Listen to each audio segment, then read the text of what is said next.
2 Corinthians 8. Moreover, brethren, we do you to wit of the grace of God bestowed on the churches of Macedonia, how that in a great trial of affliction the abundance of their joy and their deep poverty abounded unto the riches of their liberality. For to their power I bear record, yea, and beyond their power they were willing of themselves, praying us with much entreaty that we would receive the gift and take upon us the fellowship of the ministering to the saints. And this they did, not as we hoped, but first gave their own selves to the Lord and unto us by the will of God. Insomuch that we desired Titus, that as he had begun, so he would also finish in you the same grace also. Therefore, as ye abound in everything, in faith and utterance and knowledge, and in all diligence, and in your love to us, see that ye abound in this grace also. I speak not by commandment, but by occasion of the forwardness of others, and to prove the sincerity of your love. For ye know the grace of our Lord Jesus Christ, that though he was rich, yet for your sakes he became poor, that ye through his poverty might be rich. And herein I give my advice. For this is expedient for you, who have begun before, not only to do, but also to be forward a year ago. Now therefore perform the doing of it, that as there was a readiness to will, so there may be a performance also out of that which ye have. For if there be first a willing mind, it is accepted according to that a man hath, and not according to that he hath not. For I mean not that other men be eased, and ye burdened, but by an equality, that now at this time your abundance may be a supply for their want, that their abundance also may be a supply for your want, that there may be equality. As it is written, he that had gathered much had nothing over, and he that had gathered little had no lack. But thanks be to God, which put the same earnest care into the heart of Titus for you. For indeed he accepted the exhortation, but being more forward of his own accord he went unto you. And we have sent with him the brother, whose praise is in the gospel throughout all the churches. And not that only, but who was also chosen of the churches to travel with us with this grace, which is administered by us to the glory of the same Lord in declaration of your ready mind. Avoiding this, that no man should blame us in this abundance which is administered by us, providing for honest things, not only in the sight of the Lord, but also in the sight of men. And we have sent with them our brother, whom we have oftentimes proved diligent in many things, but now much more diligent, upon the great confidence which I have in you. Whether any do inquire of Titus, he is my partner and fellow helper concerning you. Or our brethren be inquired of, they are the messengers of the churches, and the glory of Christ. Wherefore show ye to them, and before the churches, the proof of your love, and of our boasting on your behalf. 2 Chronicles Chapter 9. And when the queen of Sheba heard of the fame of Solomon, she came to prove Solomon with hard questions at Jerusalem, with a very great company, and camels that bear spices, and gold in abundance, and precious stones. And when she was come to Solomon, she communed with him of all that was in her heart. And Solomon told her all her questions, and there was nothing hid from Solomon which he told her not. And when the queen of Sheba had seen the wisdom of Solomon, and the house that he had built, and the meat of his table, and the sitting of his servants, and the attendance of his ministers and their apparel, his cupbearers also and their apparel, and his ascent by which he went up into the house of the Lord, there was no more spirit in her. And she said to the king, It was a true report which I heard in mine own land of thine acts and of thy wisdom. Howbeit I believed not their words until I came and mine eyes had seen it. And behold, the one half of the greatness of thy wisdom was not told me, for thou exceedest the fame that I heard. Hap Happy are thy men, and happy are these thy servants, which stand continually before thee, and hear thy wisdom.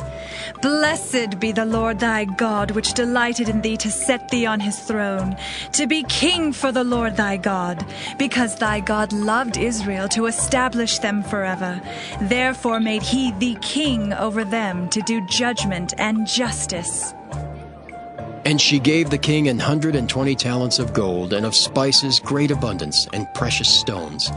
Neither was there any such spice as the queen of Sheba gave King Solomon.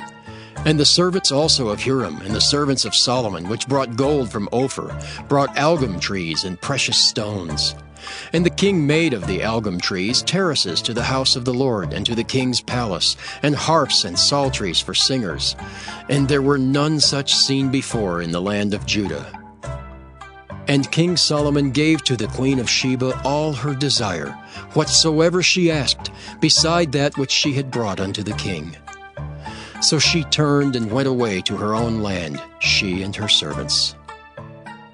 Now the weight of gold that came to Solomon in 1 year was 666 talents of gold, beside that which chapmen and merchants brought. And all the kings of Arabia and governors of the country brought gold and silver to Solomon. And King Solomon made 200 targets of beaten gold. 600 shekels of beaten gold went to one target. And 300 shields made he of beaten gold. 300 shekels of gold went to one shield. And the king put them in the house of the forest of Lebanon. Moreover, the king made a great throne of ivory, and overlaid it with pure gold. And there were 6 steps to the throne, with a footstool of gold, which were fastened to the throne, and stays on each side of the sitting place, and 2 lions standing by the stays. And 12 lions stood there on the one side, and the other upon 6 steps. There was not the like made in any kingdom. And all the drinking vessels of King Solomon were of gold, and all the vessels of the house of the forest of Lebanon were of pure gold. None were of silver. It was not anything accounted of in the days of Solomon. For the king's ships went to Tarshish with the servants of Huram. Every 3 years once came the ships of Tarshish, bringing gold and silver, ivory and apes and peacocks. And King Solomon passed all the kings of the earth in riches and wisdom. And all the kings of the earth sought the presence of Solomon, to hear his wisdom that God had put in his heart. And they brought every man his present, vessels of silver and vessels of gold, and raiment, harness and spices, horses and mules, a rate year by year. And Solomon had 4,000 stalls for horses and chariots, and 12,000 horsemen, whom he bestowed in the chariot cities, and with the king at Jerusalem. And he reigned over all the kings from the river even unto the land of the Philistines, and to the border of Egypt. And the king made silver in Jerusalem as stones, and cedar trees made he as the sycamore trees that are in the low plains in abundance. And they brought unto Solomon horses out of Egypt, and out of all lands.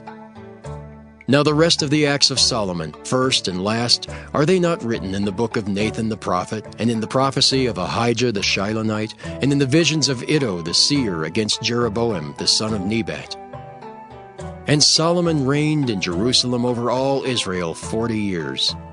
And Solomon slept with his fathers, and he was buried in the city of David his father.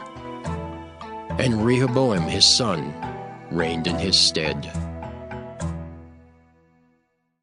2 Chronicles chapter 10.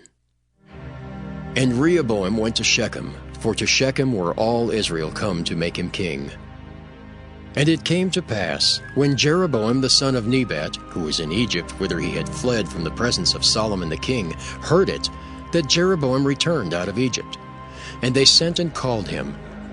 So Jeroboam and all Israel came and spake to Rehoboam, saying, Thy father made our yoke grievous.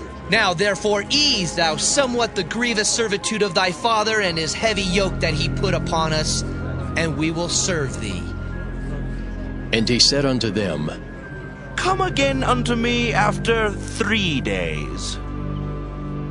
And the people departed. And King Rehoboam took counsel with the old men that had stood before Solomon his father while he yet lived, saying, What counsel give ye me to return answer to this people? And they spake unto him, saying, If thou be kind to this people, and please them, and speak good words to them, they will be thy servants forever. But he forsook the counsel which the old men gave him, and took counsel with the young men that were brought up with him, that stood before him. And he said unto them, What advice give ye, that we may return answer to this people, which have spoken to me, saying, Ease somewhat the yoke that thy father did put upon us? And the young men that were brought up with him spake unto him, saying, Thus shalt thou answer the people that spake unto thee, saying, Thy father made our yoke heavy, but make thou it somewhat lighter for us. Thus shalt thou say unto them, My little finger shall be thicker than my father's loins. For whereas my father put a heavy yoke upon you, I will put more to your yoke. My father chastised you with whips, but I will chastise you with scorpions. So Jeroboam and all the people came to Rehoboam on the 3rd day, as the king bade, saying, Come again to me on the 3rd day. And the king answered them roughly. And King Rehoboam forsook the counsel of the old men, and answered them after the advice of the young men, saying, My father made your yoke heavy, but I will add thereto. My father chastised you with whips, but I will chastise you with scorpions. So the king hearkened not unto the people, for the cause was of God, that the Lord might perform his word, which he spake by the hand of Ahijah the Shilonite to Jeroboam the son of Nebat. And when all Israel saw that the king would not hearken unto them, the people answered the king, saying, What portion have we in David? And we have none inheritance in the son of Jesse. Every man to your tents, O Israel! And now, David, see to thine own house! So all Israel went to their tents. But as for the children of Israel that dwelt in the cities of Judah, Rehoboam reigned over them. Then King Rehoboam sent Hadoram that was over the tribute, and the children of Israel stoned him with stones, that he died. But King Rehoboam made speed to get him up to his chariot, to flee to Jerusalem. And Israel rebelled against the house of David unto this day. 2 Chronicles chapter 11. And when Rehoboam was come to Jerusalem, he gathered of the house of Judah and Benjamin 180,000 chosen men, which were warriors, to fight against Israel, that he might bring the kingdom again to Rehoboam. But the word of the Lord came to Shemaiah the man of God, saying, Speak unto Rehoboam the son of Solomon, king of Judah, and to all Israel in Judah and Benjamin, saying, Thus saith the Lord, Ye shall not go up, nor fight against your brethren. Return every man to his house, for this thing is done of me. And they obeyed the words of the Lord, and returned from going against Jeroboam. And Rehoboam dwelt in Jerusalem, and built cities for defense in Judah. He built even Bethlehem, and Etam, and Tekoa, and Bethzer, and Shoko, and Adullam, and Gath, and Marisha, and Ziph, and Adoraim, and Lachish, and Azekah, and Zorah, and Aijalon, and Hebron, which are in Judah and in Benjamin, fenced cities.